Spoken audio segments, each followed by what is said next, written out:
राजस्थान के बारां जिले में किसानों ने अब तक विभिन्न फसलों के करीब 2,70,000 हेक्टेयर में बुआई कर चुके हैं, जिसमें गेहूं, सरसों, चना, लहसुन और धनिया जैसे आदि। जिले में 3,36,000 हेक्टेयर में विभिन्न फसलों की बुआई होनी है।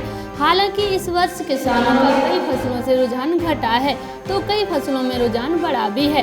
जिले में इस बार गेहूं का रकबा घटने की संभावना जताई जा रही है। गत वर्ष जहां 1,80,000 हेक्टेयर गेहूं का रकबा था, वह इस वर्ष घटकर 1,40,000 हेक्टेयर तक ही रह जाएगा। किसान अब करीब 60,000 हेक्टेयर में गेहूं की बुवाई कर चुके हैं।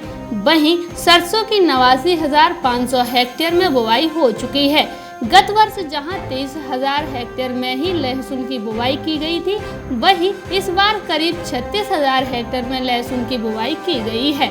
वहीं चने की फसल में भी किसानों ने रुझान दिखाया है।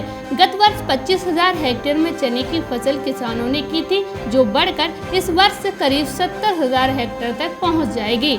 वहीं अगर धनिया की बात करें तो किसानों का मोह इस बार धनिया की फसल से कम हुआ है। गत वर्ष की तुलना में इस वर्ष धनिया का रकबा आधा ही रह गया है। गत वर्ष जहां 11,000 से अधिक हेक्टेयर में धनिया की बुवाई की थी, वहीं इस बार करीब 6,500 हेक्टेयर में ही धनिया की बुवाई हो पाएगी। ग्रामीण क्षेत्र में किसान गेहूं की बुवाई में जुटे हुए हैं। अधिकतर किसान दीपावली के त्योहार के बाद ही बुवाई करते हैं। किसानों का कहना है कि जिन खेतों में सोयाबीन की फसल की गई थी, उसकी कटाई के बाद खेतों में हकाई करके छोड़ दिया गया था। कुछ समय बाद रेलना करने के बाद ट्रैक्टर द्वारा हकाई जुताई के बाद अब गेहूं की बुवाई चालू कर दी गई है।